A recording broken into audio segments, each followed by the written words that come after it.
Notion a profité de l'été pour nous lâcher une énorme mise à jour des skills, des compétences, et donc ça va faire largement évoluer ton usage des skills dans Notion, mais pas que dans Notion.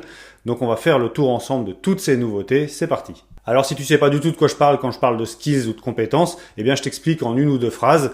Un skills, une compétence, c'est un énorme prompt que tu vas pouvoir réutiliser régulièrement. Ça t'évite de le réécrire systématiquement quand tu discutes avec Notion AI, et donc tu vas pouvoir lui dire utilise cette compétence, ce super pouvoir pour réaliser une action. C'est quelque chose qui est disponible dans Notion déjà depuis plusieurs mois. J'avais déjà fait une vidéo dédiée dessus, je te mets le lien juste ici. Et là, il y a eu, pendant l'été 2026, une énorme mise à jour de tout ça qu'on va décrypter ensemble.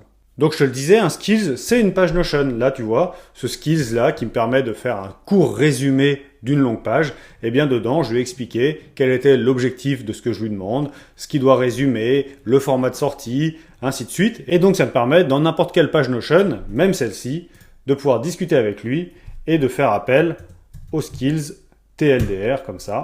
Je fais entrer, et là, il va me faire un court résumé de cette page Notion. Tu vois qu'ici, on l'a. Voilà, il a été capable de réaliser ça sans que je lui donne la moindre consigne, puisqu'en fait, je lui ai juste dit d'utiliser cette compétence.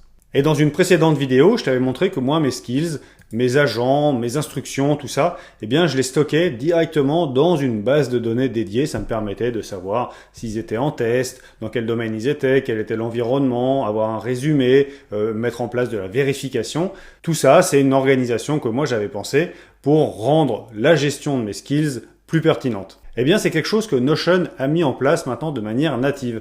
Quand je dis que c'est natif, c'est que maintenant, on peut créer une base de données intégrée ici dans la page. Je vais la nommer Skills. Et ce qui va être intéressant, c'est que maintenant, je vais pouvoir me rendre dans les paramètres, aller dans plus de paramètres, transformer en compétences. Et là, ça va devenir une base de données de compétences. Si je clique ici, on voit que normalement, eh bien, j'aurais besoin d'une propriété qui me donne une description. On va le voir après, justement, ça fait partie des nouveautés. Une propriété pour les fichiers, une propriété pour des étiquettes. Donc on va cliquer sur convertir en compétences.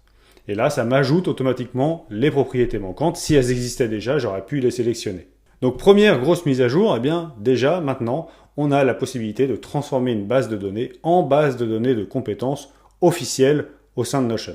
Qu'est-ce que ça fait? Eh bien, ça fait que n'importe quelle page qui va être insérée dans cette base de données va devenir par défaut une compétence. Et donc, grâce à ça, eh bien, à partir du moment où je clique sur Nouveau, on a bien une page qui se crée, qui est déjà une compétence IA. Il n'y a plus besoin d'aller directement là et d'aller lui dire « Utiliser comme compétence IA ». C'est fait de manière automatique puisque la page est déjà stockée dans une base de données de compétences.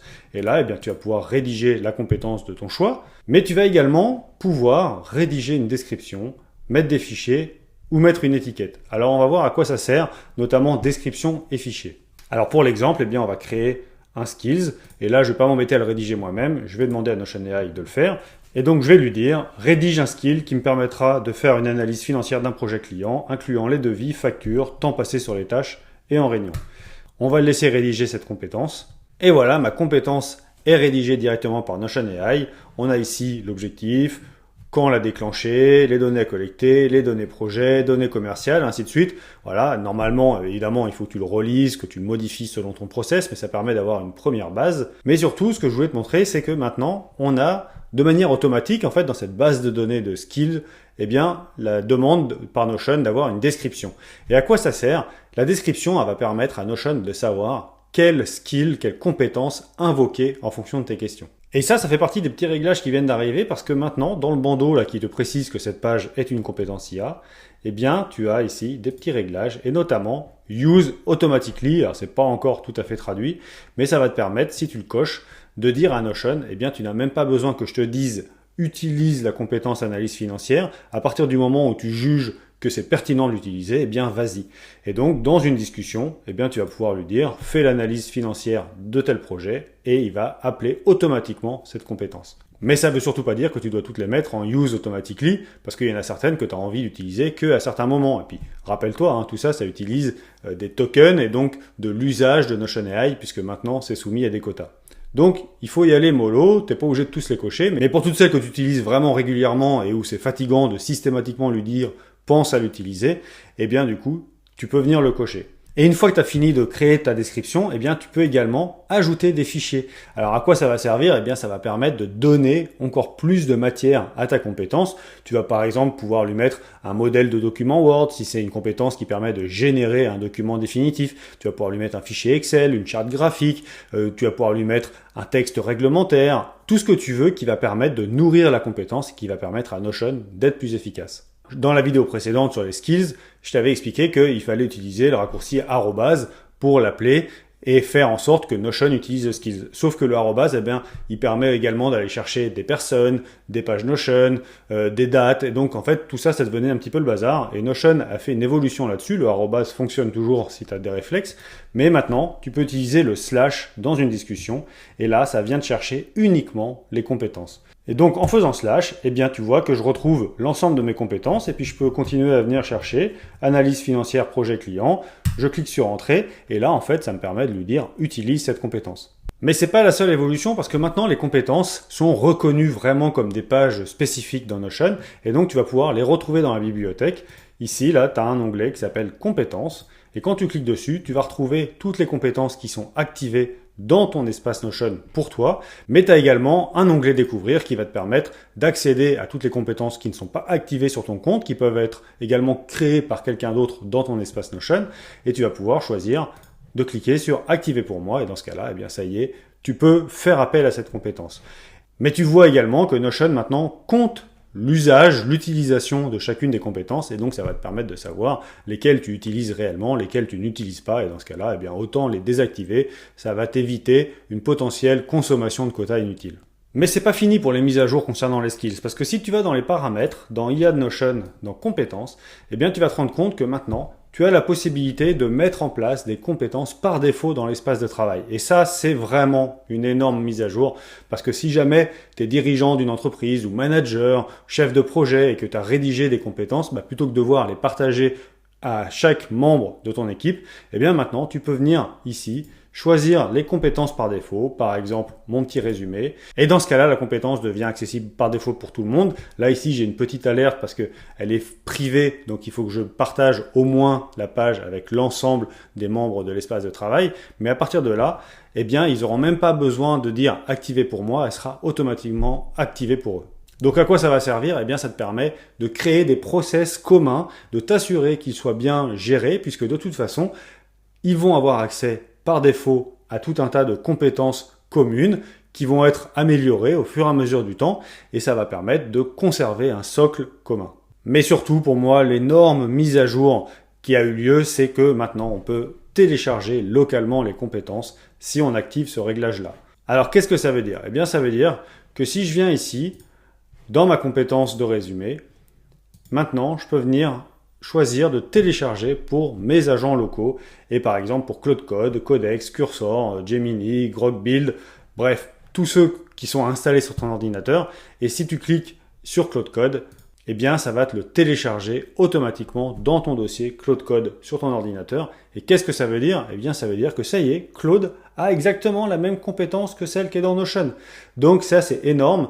Ça permet à Notion de se positionner comme le socle de vérité, le socle de connaissance de toutes les compétences de l'entreprise et que chacun puisse venir les télécharger pour les installer localement et les utiliser dans ces différents logiciels.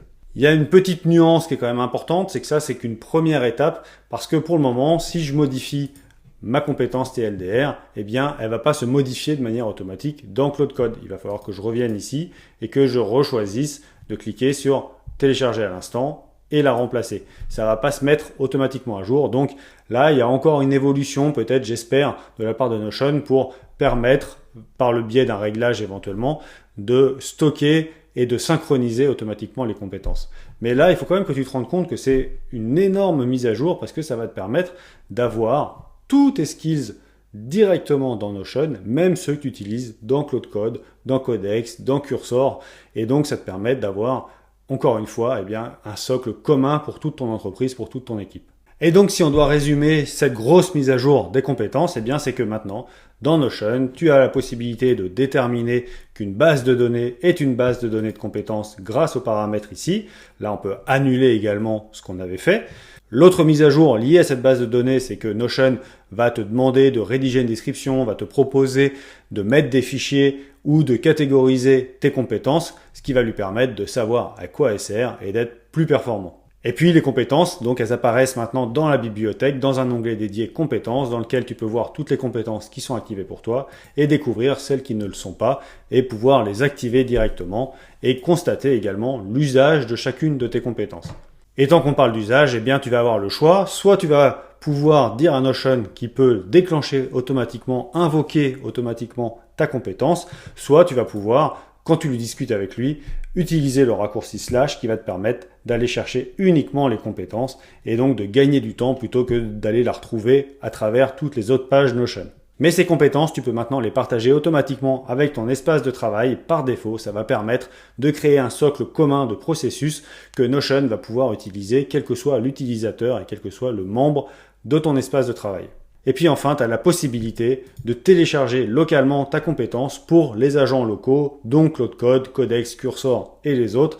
Il te suffit de cliquer ici et ça y est, elle est installée automatiquement dans Claude Code. Et si jamais tu fais une mise à jour de ta compétence, eh bien, tu n'as plus qu'à revenir ici, recliquer à nouveau et ça va te proposer de la mettre à jour. Grâce à cette grosse mise à jour, eh bien Notion devient ton socle de vérité, ton socle de connaissance des processus, encore plus je dirais parce qu'il était déjà pas mal, mais là c'est encore plus puisque maintenant même tous tes processus, quels que soient les logiciels, peuvent être gérés au sein de Notion. Alors n'hésite pas, dis-moi en commentaire ce que tu penses de cette mise à jour, moi je suis hyper enthousiaste, et puis pense à t'abonner, à liker la vidéo, à mettre un boost, ça m'aide énormément, et moi je te dis à la semaine prochaine pour une nouvelle vidéo. Salut!